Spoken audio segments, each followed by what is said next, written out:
અને પછી શું કીધું કે કેમ તમે ગાયા છો? થોડું દબાવજો, બાકીનો દબાવ તમે દબાવજો.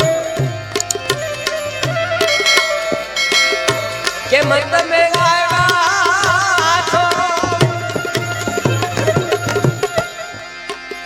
એમ નામ કે જે રે કેમ તમે આવ્યા છો? એમ નામ કે જે રે એ ધીરે ધીરે રે એ ધીરે તું બોલવા દેજે રે આવકારો દીધો આપજે રે તારા આંગણિયા પૂછીને દુખિયા આવે ને આવકારો દીધો આપજે રે.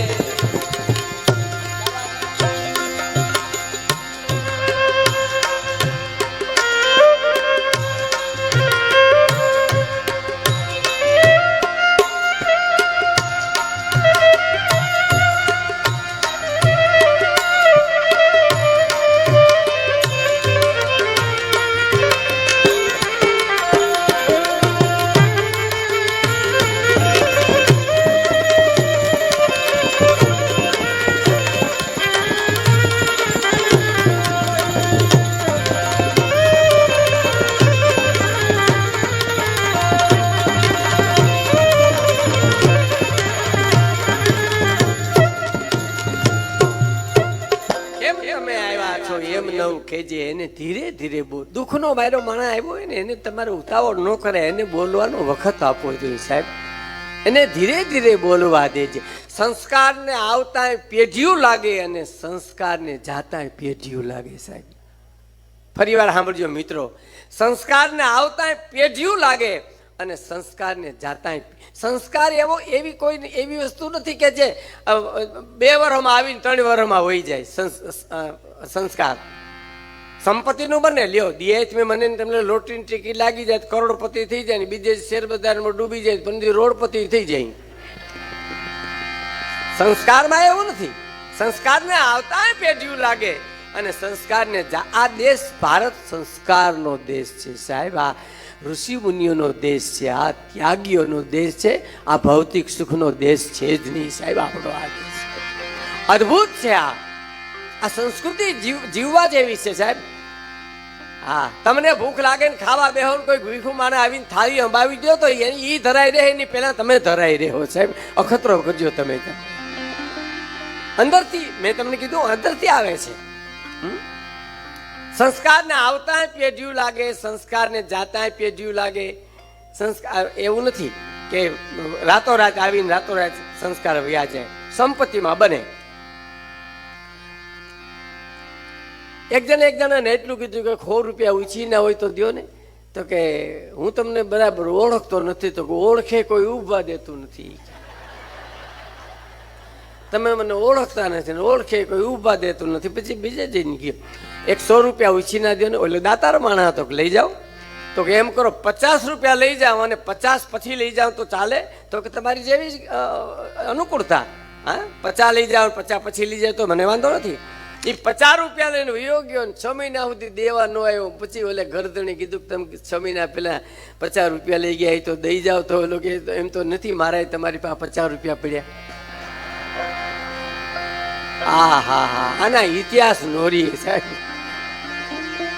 આ ગાલિયા લઈને રખડે એના ઇતિહાસ નોરીએ સાહેબ. હા, સંસ્કાર છે. હા, મેં તમને કીધું એક શબ્દ એક શોધો તો આખી સંહિતા નીકળે અને કુવો એક ખોદો તો આખી સરિતા નીકળે. જુદી તાસીર છે ભારતની ધરતીની કે મહાભારત વાવો અને ગીતા નીકળે છે. રામે લક્ષ્મણને પ્રશ્ન કર્યો હતો કે આદર્શ વિનાનું જીવન વ્યર્થ છે. લક્ષ્મણે દલીલ કરી કે આદર્શમાં જીવન વ્યર્થ બની જાય એનું શું? તમારી વાત સ્વીકારું છું કે આદર્શ વિનાનું જીવન વ્યર્થ છે એ હું સ્વીકારું, પણ આદર્શોમાં જીવન વ્યર્થ બની જાય પ્રભુ એનું શું? રામનો જવાબ સાંભળજો સાહેબ, આદર્શમાં વ્યર્થ બનેલું જીવન બીજાને માટે આદર્શ બની જાય છે સાહેબ. હે બરાબર.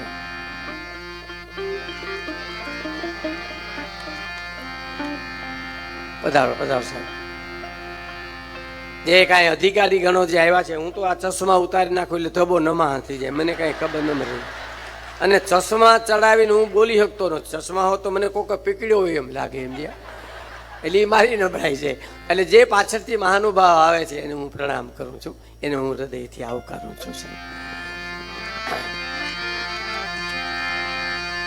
દુલા કાગની આ રચના છે કે કેમ તમે આવ્યા છો એમ ન કહેજે, એને ધીરે ધીરે બોલવા દેજે, આવકારો મીઠો આપજે.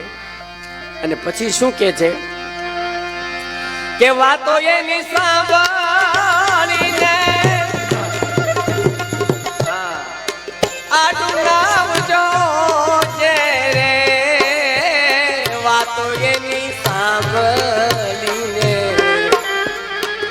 આડું નવજો રે,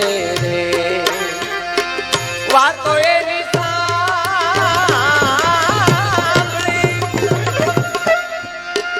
આડું નવજો રે, એ જીને માથું રે એ હલાવીને હોકારો દેજે રે, આવકારો જો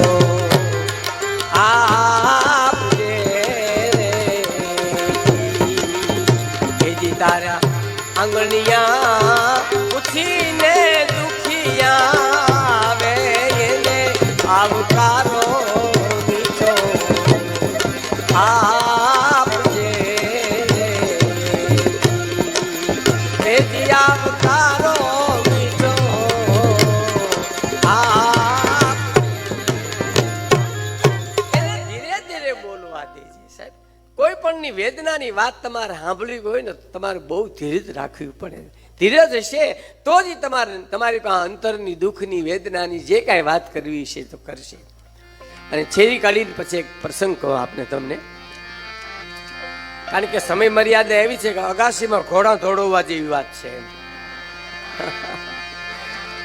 છેલ્લી કડી કે કાગ પેલા પાણી પાજે અને પછી હારે બેહી જમજે રે, એ જીને જાપારે સુધી તું મૂકવા જાજે રે, આવકારો મીઠો આપજે રે જી. કાગ પેલા દુલા કાગની કવિતા છે.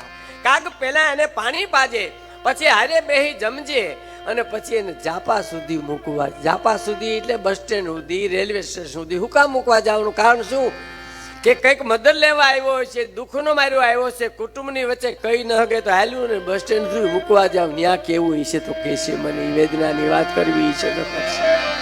ત્યાં કેવી ઈચ્છો તો કહેશે. અટાણે મૂકવા તો ઘણાય જાય છે. હા, બસમાં બેહાડીને પછી બારી આવે, જગ્યા મળી ગઈ, આપણે ગયા જરાય તકલીફ નથી ને, આપણે કે ના કોઈ તકલીફ નથી, રોકાઈ ગયા તો મજા આવત. તો આ ઘેરે કીધું તો શું વાંધો હતો એમ, ઘેરેથી તો અહીંયા લઈ દઈને મૂકવા આવ્યું અહીંયા અમને, અને હવે લીંબડ જા લેવા દેવા ના આવ. હા, હું એકવાર બસની ગીરદીમાં ઊભો હતો ને ભાઈ, એવી ગીરદી ને એમાં મેં એક બેનને કીધું, મેં કીધું બેન તમે ધક્કા તો મારોમાં, મન કે હા હે ન લેવો. એવા જાડા હતા, એની હા ના ધક્કા આવતા હતા. મને વિચાર તો કરો તમે. હા, આ લોકોમાંથી આવેલું સાહિત્ય છે ને, અનુભવની વાત છે. અમારી ને એક જણ આમ પગ ઉપર પગ ચડાવીને ગામના પાદરમાં હૂતો હતો, આમ ત્રાહોતી બેઠો હતો. એમાં કોકે પૂછ્યું કેશોદનો રસ્તો, તો આમ પગ કર્યો આમ. અરે ઓલો કે હલતો નથી, બોલતો નથી, અને આમ હું પગ કરશો? તો કે જો આ ભેહું પાણીમાં બેઠી ને, તો કે આખો દી પાણીમાં પડી રહીએ અને ઘીરે આવીને પાણી પીએ, એના દૂધ અમે ખાઈએ. કેટલી હાલક, કેટલી હાલક છે. પેઢીઓની પેઢીઓ કટાઈ ગઈ હોય તોય. હા સાહેબ, પણ ઝવેરચંદ મેઘાણીએ ભ્રમણ કરીને લોક સાહિત્ય મેળવ્યું છે. એનો એક મને ટૂંકા સમયમાં મારે કેવું છે, એક પ્રસંગ મને અંદરથી ધક્કો મારે છે કે દરેક રજવાડાને સલામ સાહેબ. મહેસાણાથી માંડી અને ભાવનગરથી માંડી જુનાગઢ નવાબને સલામ. પણ ભાવનગર છે સાહેબ. ભાવનગર મહારાજા એની ઉદારતા એને તમે વાંચો તો ખબર પડે સાહેબ. ભાવનગર મહારાજ બગીચામાં એકવાર બેઠેલા અને ગરીબ માણસ નીકળ્યો બગીચા પાસેથી. ભૂખ બહુ લાગેલી બિચારાને. અને આમ જોયું અચાનક બગીચામાં પાકલ બોરડી જોઈ અને એમ થયું કે આને પથ્થર મારું, થોડાક બોર પડે તો બોર ખાઈને દિવસ કાઢી નાખું. એ પથ્થર માર્યો, બોર તો પડ્યા, પણ બોરડીમાંથી પથ્થર છટકીને ભાવનગર મહારાજ બેઠા હતા ને એના માથા પાણો લાગ્યો. એટલે તો હુકમ છૂટ્યો, પકડી લ્યો માણસને, કોણ છે પકડી લીધો. એટલે બિચારો બોર મૂકીને ધ્રુજતો બધાને બાપુ પાસે લઈ આવ્યો. એટલે ભાવનગર મહારાજે કીધું, પથ્થર તે માર્યો છે? હા બાપુ, મેં માર્યો છે. શું કામ માર્યો? બાપુ, ભૂખ બહુ લાગી હતી. પાકલ બોરડી જોઈને મને એમ થયું પથ્થર મારું, થોડા બોર પડે ને તો દિવસ બોર ખાઈ કાઢી નાખું. એમ પથ્થર માર્યા પછી બોર પડ્યા? તો હા બાપુ, એ ખૂબ બોર પડ્યા. ભાવનગર મહારાજે હુકમ કર્યો, ખૂબ ચાંદીના રૂપિયા માણસને આપો. એક ચાંદીના રૂપિયા એક ખોબો આ માણસને આપો. પણ બાપુ, તમને પથ્થર માર્યો, લોહી નીકળ્યા, અને તમે એને પૈસા આપવાની વાત કરો? ઝાડવાને પથ્થર મારે અને ઝાડું ખાવા માટે ફળ દેતું હોય તો હું તો ભાવનગરનો રાજા છું, ગોહિલવાડનો ધણી છું. અને મને પથ્થર લાગે અને હું કાંઈ નહોતો તો મારી જણનારી લાજે છે. કહેવાનો મારો અર્થ, દરેક મેઘાણી લખે છે દરેક રજવાડાને સલામ, પણ ભાવનગર છે. શું કામે?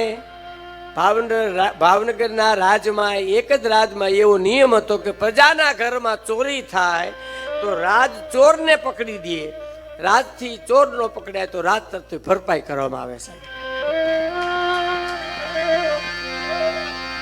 આ એક જ ભાવનગરમાં હતું, ભાવનગરમાં જ હતું એ રાજા સાહેબમાં. અને મારે તમને જે વાત કરવી છે, કૃષ્ણકુમાર સિંહજી છેલ્લે મદ્રાસમાં ગવર્નર તરીકે હતા અને એ વખતે દેશ આઝાદ થઈ ગયેલો, રજવાડા ખતમ થઈ ગયેલા. તળાદાની પાસે એક ગામ, એમાં ખેડૂના બળદ કોક ચોરી ગયો, લઈ ગયો. એટલે ખેડૂ જોયું તો બળદ નહોતા. એટલે એમ થયું કે આપણે તો આપણા ઘરમાંથી જાય તો આપણે બાપુને કહેવાનું હોય. હવે એને ખબર નથી દેશ આઝાદ થઈ ગયો, રજવાડા ખતમ થઈ ગયા, અટાણે ઘણા નથી તો તે રીત ક્યાં. એને કીધું ભાવનગર જઈએ આપણે, બાપુને કહીએ. ત્યાં ગયા, ભાવનગર ગયો અને કીધું કે ભાઈ મારે મારા સાહેબને મળવું છે. તો કે એ તો મદ્રાસ ગવર્નર તરીકે છે. એટલે મદ્રાસ પહોંચ્યો એ માણસ ટ્રેનમાં અને મુલાકાત માગીને ભાવનગર મહારાજે મુલાકાત આપી. એટલે કીધું કે ટ્રેનમાં આવે મેલા કેલા લુગડા ગામડાનો માણસ, આની કોઈ જાત્રા કરવા આવ્યા? તો કે ના બાપુ, જાત્રા કરવા નથી આવ્યો. તો કે હું તમારી પાસે જ આવ્યો. અહીંયા મારી પાસે ખાસ? તો કે આ એવું શું કામ પડ્યું? તો કે મારા બળદ કોક લઈ ગયું. અને ભાવનગર મહારાજ કૃષ્ણકુમાર સિંહ એમ થયું કે આને ખબર નથી, આ ગામડાનો માણસ, રજવાડા ખતમ થઈ ગયા, દેશ આઝાદ થઈ ગયો, પણ ખુલાસો ન કર્યો. બળદ લઈ ગયા? કઈ લઈ ગયા? કે ભાત આવ્યું બપોરનું ખાઈને હું હૂતો ઉઠ્યો, બળદ નહોતા. એમ હૂતો તો લઈ ગયા? તો હા, અમે આ જાગતા હતા ને બધું લઈ ગયા. તો અહીં સુધી આવ્યો છો તો 5000 રૂપિયા લેતો જાય. સાહેબ, આની વાતું રહી છે. જે દિલમાં દયાને સ્થાન નથી ત્યાં વાત ન કરી દિલ ખોલીને, એવા પાણી વગરના સાગરની આ નાજીરને કશી જરૂર નથી. પાણી વગરના સાગરની નાજીરને કશી જરૂર નથી. બે હાથને મારા ફેલાવું તો પ્રભુ તારી પ્રભુતા દૂર નથી, પણ હું માગું અને તું આપી દે વાત મને મંજૂર નથી. આપણું સાહિત્ય જ અદભુત છે સાહેબ. આમાં છોડવું જ પડે, આપણે આપવું જ પડે, દેવું જ પડે. કાગ પેલા પાણી પાજે. અને કેવો આશરા ધર્મ સાહેબ આપણો. કવિતાઓ કેવી! અમારે ભગત બાપુની એક દુલા કાગની કવિતા છે.